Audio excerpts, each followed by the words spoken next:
Alright guys, what is going on? How y'all doing tonight? Merry Christmas. I hope you guys had an excellent holiday. Mine ended up being pretty good. I, of course, will be doing kind of a follow-up video. Will probably be very brief from a video I did about a month ago. Which, okay, it was the special live stream where I shared my Christmas wish list for wrestling t-shirts. I did get 3 new wrestling t-shirts for Christmas this year. 2 for my parents, 1 from my fiance. And of course, one of them was the number 1 shirt that I did want. That, of course, my parents made me open up last. But I will do a video sometime this week, hopefully. Again, I'm trying not to promise things. And, share which 3 it was in the end. Of course, if you follow me on Twitter, though, one of them, of course, was revealed, which was, of course, the biggest one of all. But I will reveal those 3 at some point soon. Just don't want to promise anything. But, of course, I did mention that, I was postponing live streams till further notice. But I at least wanted to do this one live. Because, again, this is one of, my little specials I wanted to do. Which is part 2 of the specials. I did one last week. Now I'm doing the second one tonight. I meant to do this one last night because I wanted to do it exactly on 10 years since this show aired. Even though it was filmed on December 18th, it aired on live TV December 24th. So I wanted to try to do it last night, but my sister's in town. And then she was here visiting. She's staying at my cousin's. And then she left last night. And I was so tired. The night before, I was up to 3:30, making videos, playing video games. Just kind of enjoying a little bit of freedom, some time off that I haven't really had for a while. And I was so tired. And I had only seen about the first hour of this episode of Raw. Because again, I went back and rewatched it. And then last night, and I will explain the actual pivotal part, I fell asleep. And I dozed off and I woke up and I missed probably like 2 or 3 segments of this show. And of course, when I got back from my Christmas festivities tonight, I had to finish it. So of course, I finished it. And now I'm going to, of course, review it as promised. Let me tell you guys something. First off, again, as I always say, this was my first wrestling live event 10 years ago. But it was not the event that made me want to watch wrestling full time.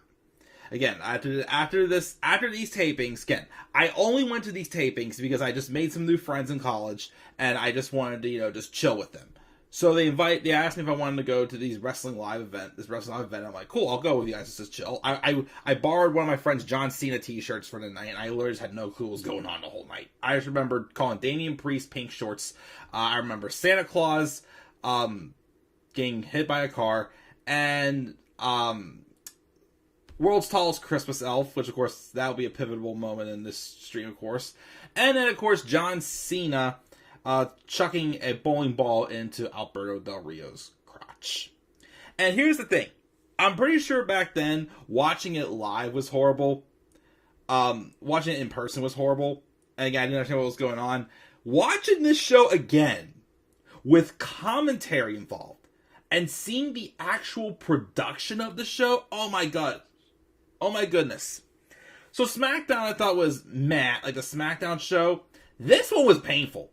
I would rather go back and watch the SmackDown version, the SmackDown show from these tapings, than this. This gave me nightmares and reminded me of when Vince McMahon was around. It was an intelligence insulting show, and the commentary just showed also in the production with how many times they showed the opening segment of the show and how ridiculous it was. It just showed that Vince McMahon was just sitting in the back laughing his ass off about the stupidest shit that only he thought was funny. And nobody else thought it was. I didn't think anything on the show was funny. I think the only thing I kind of enjoyed a little bit was the match with Damian Sandow and Daniel Bryan. Like that, I thought was fine. And it also reminded me again that how much potential Damian Sandow had, but they absolutely squashed it. Because this show was about nothing. Nothing but the fact that Alberto Del Rio almost killed Santa Claus. Who in God's name? Again, I've seen holiday episodes that were just hokey and whatnot. This was flat out horrible. This was too far. This was... I'm like, enough. I should have counted how many times they showed the replay of that opening segment. How many times? Oh, this was a horrible show. Terrible, terrible show. And like I said, this was not the show that made me want to watch wrestling live.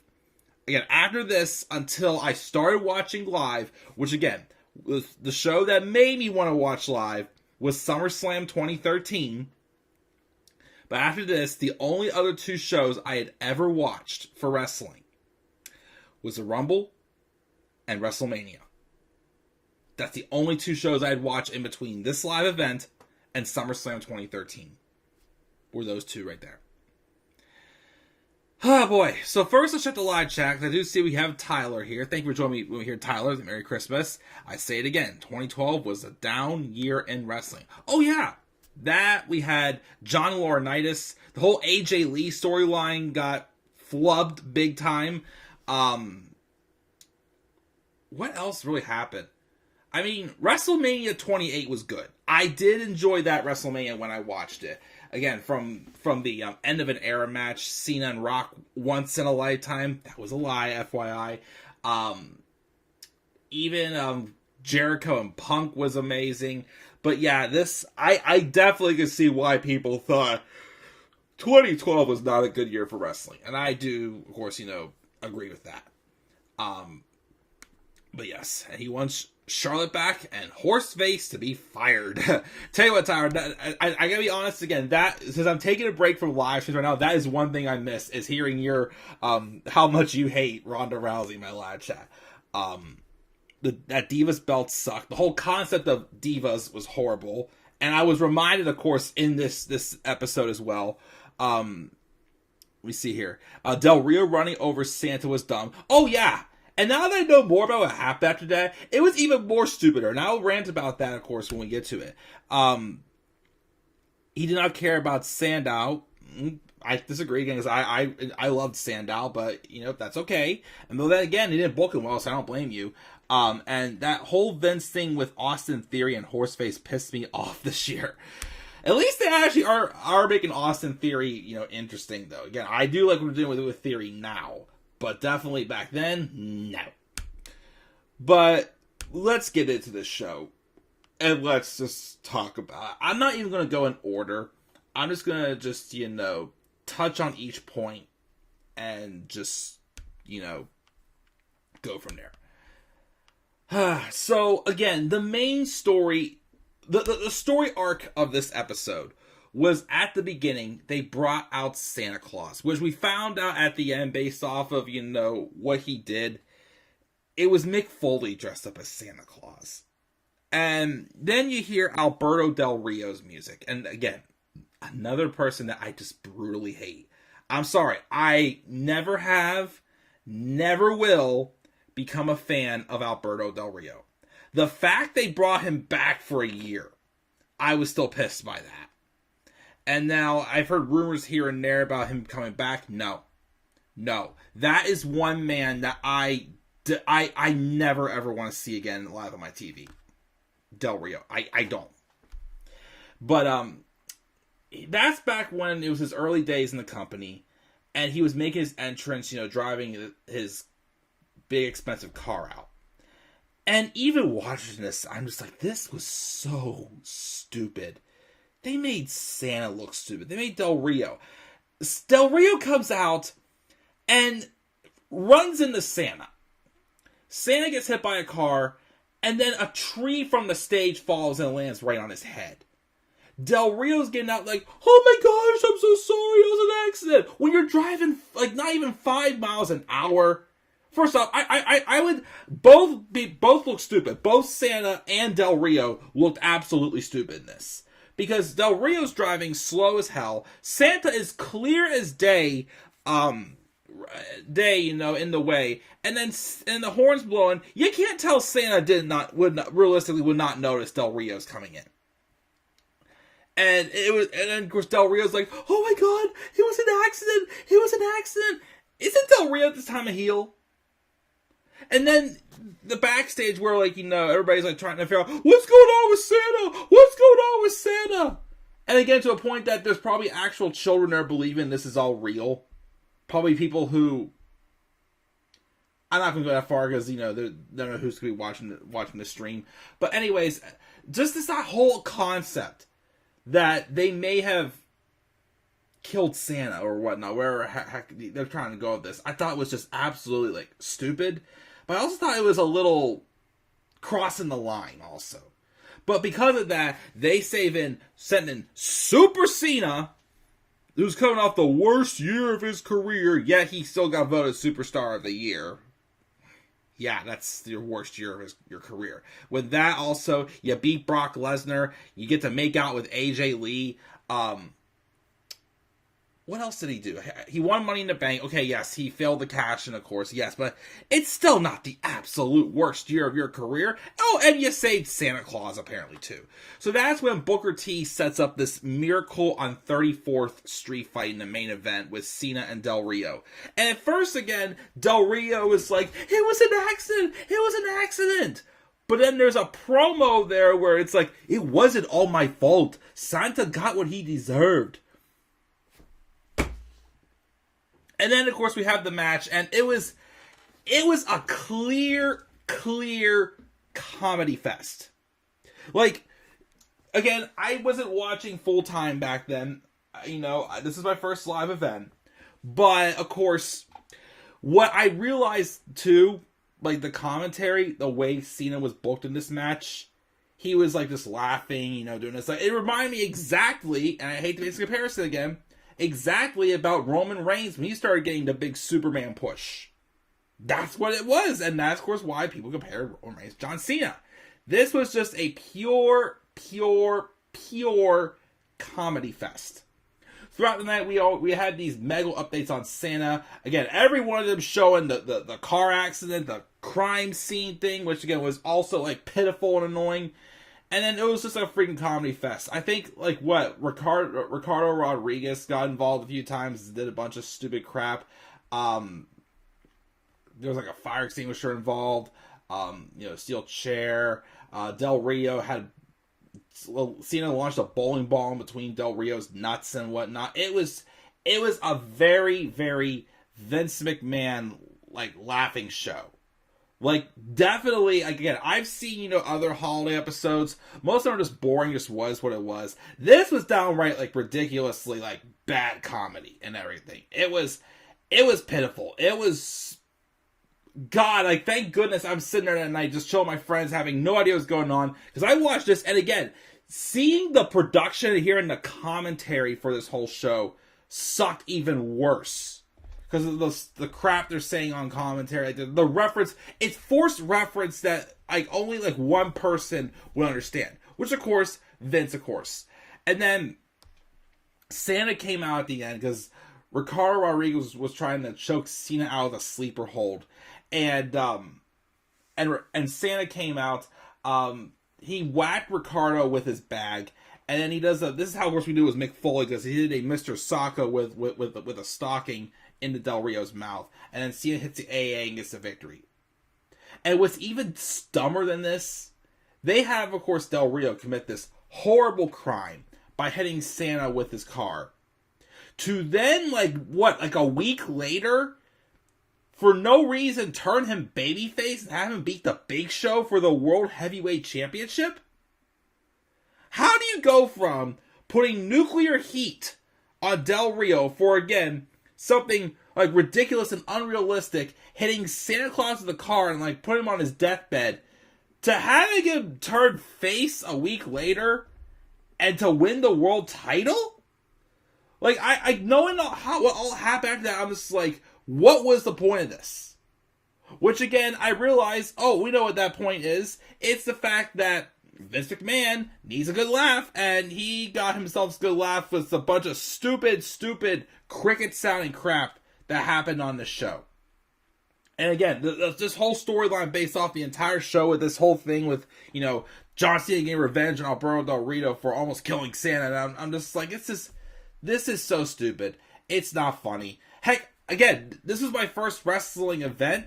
I wouldn't have even given Rumble or Mania a chance. Oh, I'm sorry. I did watch Chamber also. I do remember watching Chambers. I do remember Jack Swagger win that, because I did watch both Rock and Punk matches for sure. So I forgot to mention that. But yes, this was downright pitiful. This whole, story arc for this whole show was just absolutely pitiful. And again, even dumber, the fact they turned Del Rio face right after this. Oh yeah, and also, this happened off camera, after the show ended, because I do remember this, Cena basically forgave Del Rio and said, I'd like to wish Alberto Del Rio as well a very Merry Christmas.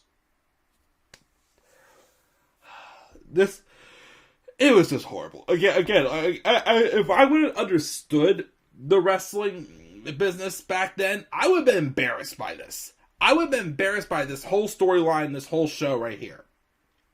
But to go over, of course, what happened on the rest of the show. The stuff that was manageable, really, to me, was Kane. Well, Team Hell No had singles matches against Team Rhodes Scholars. First, it was Kane versus Cody Rhodes, and I think they had a match originally at Hell in a Cell. They were supposed to continue the feud, but there was a storyline there where Kane, I guess, did some move on Cody Rhodes, and he landed awkwardly on his shoulder and cost him about a month and a half of his career. So now that Cody Rhodes is back, they're building towards a rematch, which I believe happened at the Royal Rumble. And Team Hell No won both their matches. First, Kane defeated Cody Rhodes, and then Daniel Bryan beat Damien Sandow, which that one was, I think, I liked a little bit more, because that was a little bit more of a character match.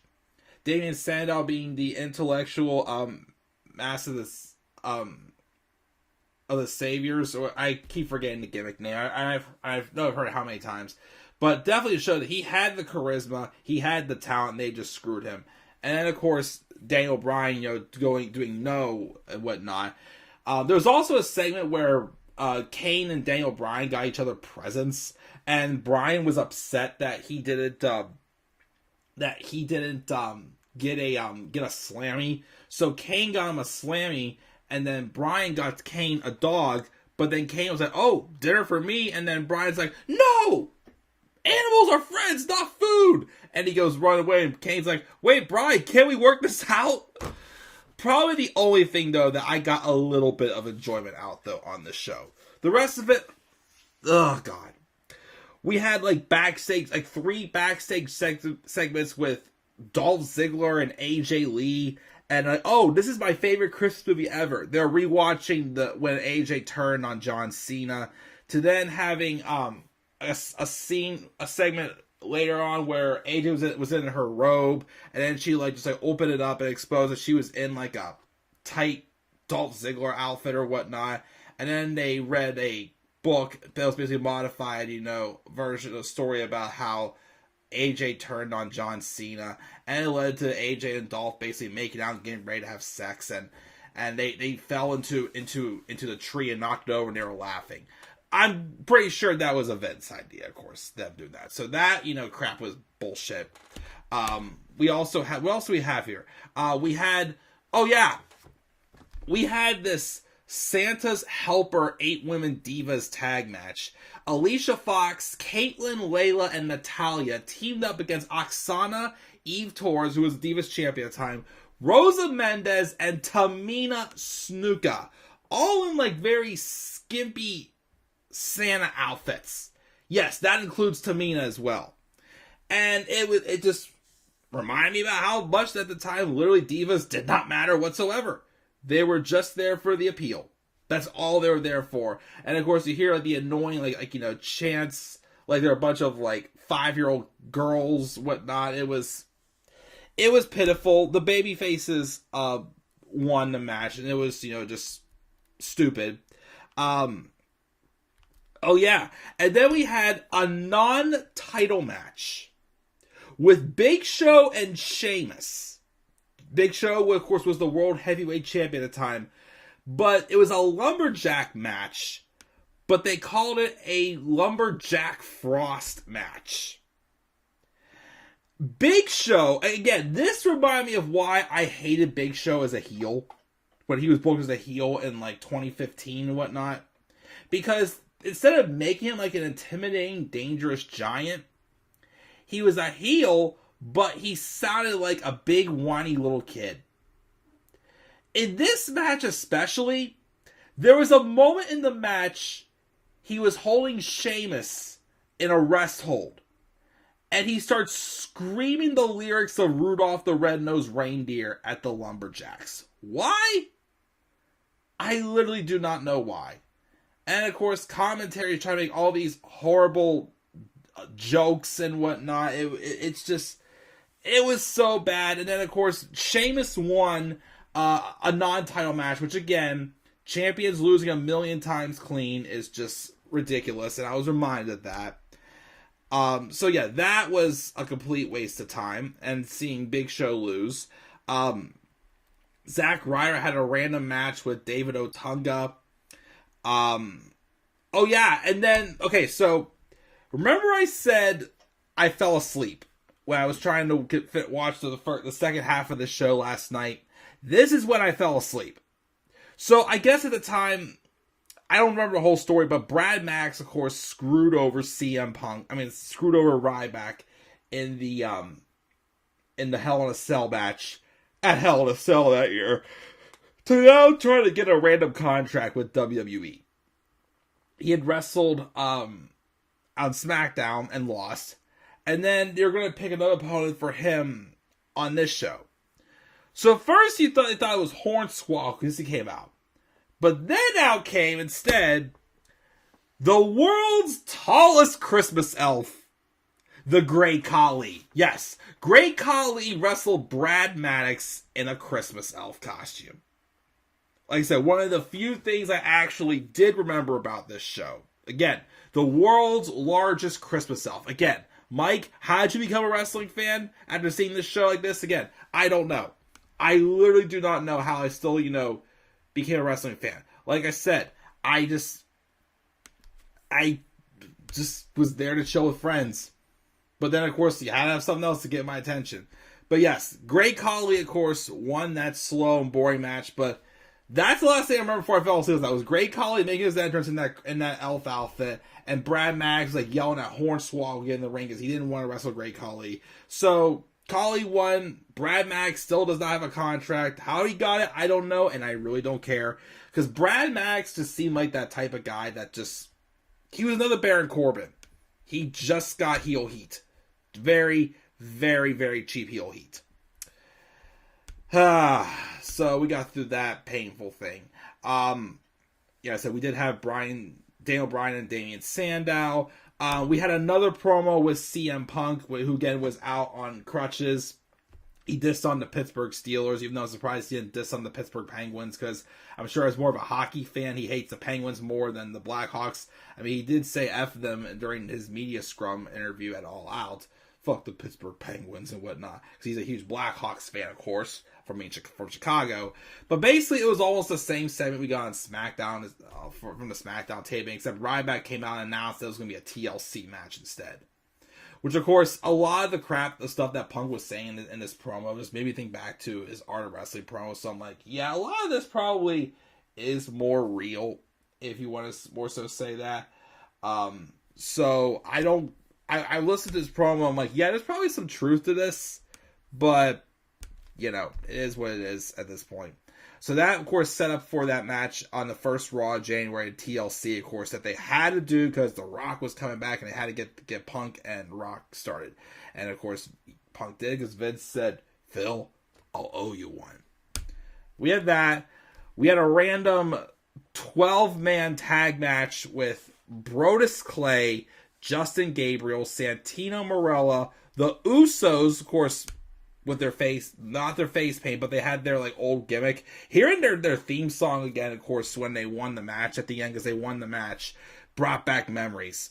And of course, you know how far they've come now with the bloodline. And also, the last member of the babyface team was Tyson Kidd. Man, watching Tyson Kidd in this match, I'm like, damn it. Damn it, was he so underrated. And it's still a shame, again, that he had that neck injury that cut his career short. Like, that's a damn shame. Because, again, he was definitely a very great technical wrestler. So, yeah, we had them. They took on 3MB, Drew McIntyre, Heath Slater, and Jinder Mahal. Remember, 2 of those 3 became world champions eventually. Drew deserved it, yes. Jinder, though, did not, of course. We all know how much I love Jinder Mahal. Not. Honestly, I would have rather had Heath Slater be champion, but at least they actually did get me to care about Heath Slater at some point. When him and Rhino had the storyline, then becoming the SmackDown Tag Champions in 2016 when the brand split returned. Like that, they actually did get me to care about Heath Slater. Like back here, I would not have. But of course, Drew McIntyre, we all know, went away, reinvented himself, came back, became a main event star. And unfortunately had his biggest WrestleMania moment in front of no audience. But of course, the babyfaces won the match. They took on 3MB, Lord Tensai, and the Prime Time Players.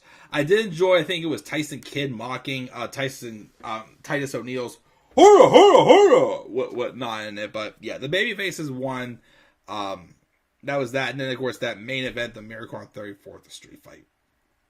Yeah, this was a terrible show. This was god-awful. I gave it a D for a grade. A D.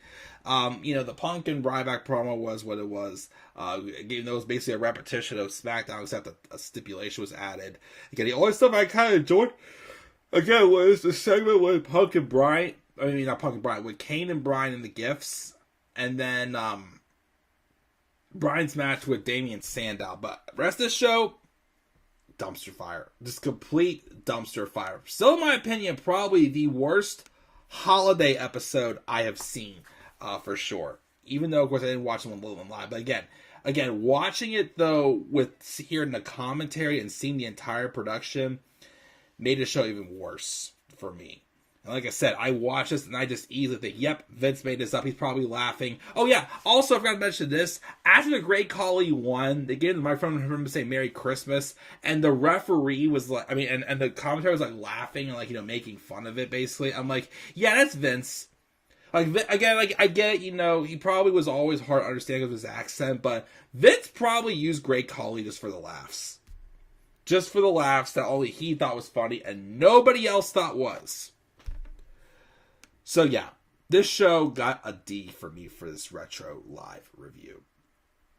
And that's my live review of that. And I got to do both shows that were taped on December 18, 2012, which again was my first ever wrestling live event, which took place again 10 years ago.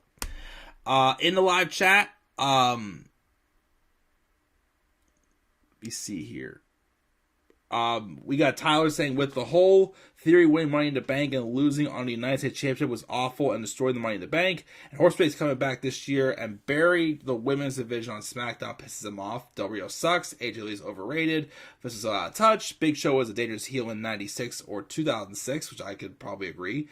And that's my next Wrestling's Dumpster Fire video on Tuesday with CM Punk and Ryback, a.k.a. the Goldberg ripoff 2012 to 2013 feud. Oh, man.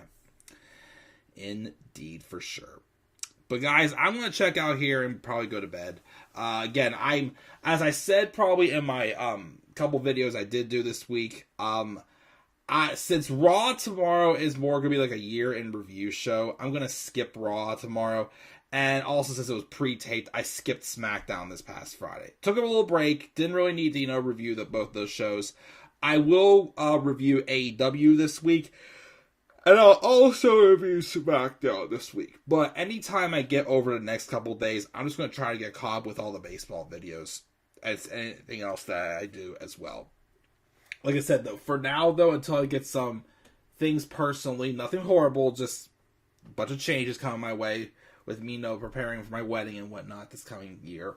For now, again, I am suspending live streams. and just doing just uploads. Like, this was the only exception I gave because I originally promised to do these live. But, you know, once I get things settled down, I will go back to doing live streams. Now, if it gets to a point where it's like a pay-per-view or something, I'll probably make an exception for pay-per-views. Because those are very good talked about videos. Unless if I'm really that desperate to get the videos done. Then I'll try to keep those for live streams. If not, I may just have to do the uploads. Like I said, the goal I have is to stop promising things unless I absolutely know for sure it's going to happen. But that's the plan going forward. I got all my wrestling, videos caught up with. Again, some more baseball videos I got to take care of, but they will get done. And yeah, so I definitely, try to get, probably won't happen until after the new year, but I want to get the Wolf 3D 30th anniversary gameplay wrapped up. I am hoping, of course, to do another park for my roller coaster. Yawning here, sorry about that. My Roller Coaster Tycoon Let's Play completed next with Evergreen Gardens. So again, we'll see what happens and just keep rolling from there going to 2023 and keep having fun on the channel. So guys, thank you for joining me for this retro live review of the second of two shows that were taped at my first wrestling live event on December 18th, 2012. Hope you guys enjoyed this little, brief little special thing. Thank you for Tyler joining me in the live chat. I gave this show, though, a D. What are your thoughts on this? Which taping was better, the SmackDown or the Raw taping from the Christmas edition in 2012? Make sure to leave your thoughts again down in the comment section below. And be sure, as always, to slap a like on the video. Subscribe or contact my channel. Follow me on Twitter at the Club of the Man 93. And make sure also to shout for Meatball Sub. I've been active on it for a little while, but also follow me on TikTok at the Club of the Man 1993. And until then, guys, I'm checking out. I'm going to catch you guys all later. Have a great rest of your night. And again, Merry Christmas. And I hope you all have a happy and safe New Year. Peace out, everybody.